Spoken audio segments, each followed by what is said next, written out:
ሰኔ 30 2026 የደቡብ አፍሪካ ኢኮኖሚ እምብርት በሆነች ጆሃንስበርግ ከተማ የሚገኘው የጄፒ ስትሪት የንግድ ቀጠና እንደ ልማዱ በጫጫታና በገዢዎች አልተሞላም ነበር። አካባቢው ጭው ያለ ጸጥታ ሰፍኖበታል።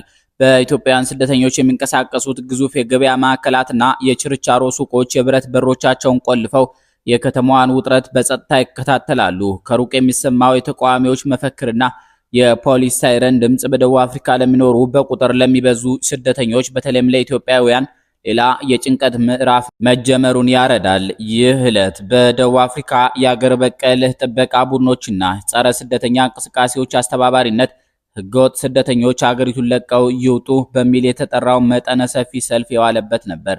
በአፍሪካ ምድር ላይ በኢኮኖሚ የበለጸገችው ደቡብ አፍሪካ እንደገና በባዕዳን ጥላቻና በስደተኞች መብት መካከል ያለውን ረጅም ታሪካዊ ፍጥጫ በጎዳናዎቿ ላይ ያስተናገደችበት የሰኔ ማጠናቀቂያ ሆኗል። የሰኔ 30ውን ሰልፍና ተያያዥ ውጥረቶችን አስመልክቶ የተለያዩ የዓለም አቀፍና የአገር ውስጥ መገናኛ ብዙሃን ሁኔታውን በቅርበት ሲከታተሉ ውለዋል። ከተለያዩ የሚዲያ ተቋማት የተሰበሰቡት ሪፖርቶች እንደሚያሳዩት ጉዳዩ ከሀገር ውስጥ የፖለቲካ ፍጆታ አልፎ ቀጠናዊ ቀውስ የመሆን አቅም እንዳለው ነው የገመገሙት። የአልጀዚራ የዜና አውታር ባወጣው ትንታኔ የደቡብ አፍሪካ ወቅታዊ የኢኮኖሚ መቀዛቀዝ፣ የስራ አጥነት ቁጥር መጨመርና የመሰረተ ልማት እጥረቶች ለዚህ ጸረ ስደተኛ ስሜት ማገርሸት ዋና ምክንያቶች መሆናቸውን ጠቅሷል። አልጀዚራ በዘገባው የደቡብ አፍሪካ መንግስት ውስጣዊ የሆኑ መዋቅራዊ ችግሮች ከመፍታት ይልቅ ስደተኞችን እንደ ማስተባበያ የመጠቀም አዝማሚያ በፖለቲከኞች ዘንድ እየታየ ነው ሲል የወቅቱን የፖለቲካ የአየር ንብረት ተችቷል። በሌላ በኩል የቢቢሲ የዜና አገልግሎት በበኩሉ በትናንትናው ሰልፍ ላይ የማህበራዊ ሚዲያ መድረኮች የነበራቸውን ሚና በጥልቀት ፈትሿል። ቢቢሲ እንደዘገበው በቲክቶክ እና በኤክስ ላይ የሚሰራጩ የቪዲዮ ምስሎችና የጥላቻ ቅስቀሳዎች በከተሞች ውስጥ ያሉ ወጣቶችን በቀላሉ በማንቀሳቀስ ረገድ ከፍተኛ ሚና ተጫውተዋል። ቢቢሲ የሐሰተኛ መረጃዎች ስርጭት በስደተኞች ላይ የሚሰነዘረውን የኃይል ጥቃት እያፋጠነው እንደሆነ አስገንዝቧል። በምስራቅ አፍሪካ ጉዳዮች ላይ በስፋት የሚዘግበው አዲስ ስታንዳርድ የተባለው የድረገጽ ጋዜጣ ትኩረቱን በኢትዮጵያውያን ስደተኞች ላይ አድርጎ ነበር። ጋዜጣው ባወጣው አስቸኳይ ዘገባ የአፍሪካ የሰብአዊና ሕዝቦች መብቶች ኮሚሽን ያወጣውን መግለጫ ዋቢ በማድረግ በደቡብ አፍሪካ ያሉ ስደተኞች ከመቼውም ጊዜ በላይ ሕይወታቸውን ለማዳን ሲሉ ከቤታቸው ሳይወጡ እንዲቀመጡ መገደዳቸውንና ይህ ሁኔታ መሰረታዊ መንቀሳቀስ መብታቸውን የገደበ መሆኑን አሳይቷል። የሰብአዊ መብት ተሟጋቹ ሂውማን ራይትስ ዎች በበኩሉም የደቡብ አፍሪካ የጸጥታ አካላት ስደተኞችን ከጥቃት ለመጠበቅ ህገ መንግስታዊ ግዴታቸውን እንዲወጡና አድሏዊ አሰራሮችን እንዲያስወግዱ በትናንትናው ዕለት ጥሪ አቅርቧል። ድርጅቱ የስደተኞች ሱቆች በዘፈቀደ መፈተሽና ያለ ፍርድ ቤት ትዕዛዝ መያዝ በአገሪቱ ህግጋት ላይ ጥቁር ጠባሳ እየጣለ መሆኑን ገልጿል። የትናንትናው ሰልፍ ለአገሬው ሰዎች የተቃውሞ መድረክ ቢሆንም በደቡብ አፍሪካ ለሚኖሩ በሺዎች ለሚቆጠሩ ኢትዮጵያውያን ግን የመኖርና ያለመኖር የህልውና ፈተና ነበር። በዕለቱ የታዩት ዋና ዋና እውነታዎች እንደሚያሳዩት በመጀመሪያ ደረጃ የኢትዮጵያውያን የንግድ መዘጋትና የቤት የመቀመጥ ውሳኔ ራሳቸውን ለመከላከል ያደረጉት ትልቅ እርምጃ ነበር። በሁለተኛ ደረጃ የአፍሪካ የሰብአዊ መብቶች ኮሚሽን ይፋዊና አስቸኳይ መግለጫ በመስጠት ትኩረት እንዲሰጥ አድርጓል። በሶስተኛ ደረጃ የኦፕሬሽን ዱዱላ እና መሰል ቡድኖች ስደተኞችን ኢላማ ያደረገ ቅስቀሳ በሰፊው ቀጥሎ ውሏል።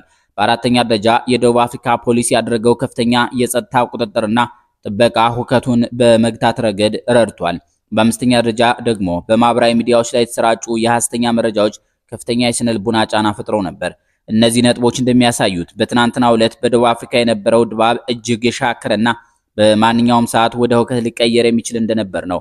በተለይ ኢትዮጵያውያን ስደተኞች ካለፉበት የባዕዳን ጥላቻ ጥቃቶች ያገኙትን መራራ ልምድ በመጠቀም የንግድ ተቋሞቻቸውን ሙሉ በሙሉ ዘግተው መዋላቸው ከፍተኛ የህይወት መጥፋት እንዳይከሰት ከፍተኛ ሚና ተጫውቷል። በዚህ አስፈሪና ጨለማ በነበረው የሰኔ 30 ውጥረት ውስጥ የሰው ልጅ ተስፋ የሚያለመልሙና በሁለቱም ወገን በኢትዮጵያውያንና በደቡብ አፍሪካውያን ዘንድ የታዩ የተለዩ የጀግንነት ታሪኮች ተመዝግበዋል። በጆሃንስበርግ ከተማ ማዕከል ለረጅም ዓመታት በጅምላ ልብስ ንግድ ስራ ላይ የተሰማራው አሰፋ ዘውዱ በትናንትናው ዕለት ያሳየው ብልሃትና ጀግንነት በብዙዎች ዘንድ ተወድሷል። አሰፋ የሰልፉን መካሄድ አስቀድሞ በመገንዘብ በጄፒ ስትሪት በሚገኘው የገበያ ማዕከል ውስጥ የሚሰሩ ከ100 በላይ ወጣት ኢትዮጵያውያንን በማደራጀት ማንም ሰው በስሜት ተገፋፍቶ ወደ ውጭ እንዳይወጣና ከሰልፈኞች ጋር እሰጣ ገባ ውስጥ እንዳይገባ በማረጋጋት ስራ ሰርቷል። የበለጠው ጀግንነቱ ግን ጥቂት ሰልፈኞች ወደ አንዱ ህንፃ ለመጠጋት በሞከሩበት ጊዜ አሰፋ ብቻውን ወደ ውጭ በመውጣት ከሀገሬው ተወላጆች የሰልፉ መሪዎች ጋር በሰላማዊ መንገድ ተወያይቷል። በጥሩ የዙሉ ቋንቋ በመናገር እኛ እዚህ የመጣ ነው የእናንተን ስራ ለመቀማት ሳይሆን አብረን ሰርተን አገሪቱን ለማልማት ነው። እንዲሁም እናንተንም ለመርዳት ነው በማለት ለተወሰኑ ወጣቶች ገንዘብ ሳይሆን ማብራሪያ በመስጠት አካባቢውን እንዲለቁ አድርጓል። ይህ በሰላማዊ ውይይት ሁከትን የማስቀረት ስራው በዕለቱ በትልልቅ ህንፃዎች ውስጥ ተዘግቶባቸው ለነበሩ በመቶዎች ለሚቆጠሩ ኢትዮጵያውያን ህይወት መዳን ምክንያት ሆኗል።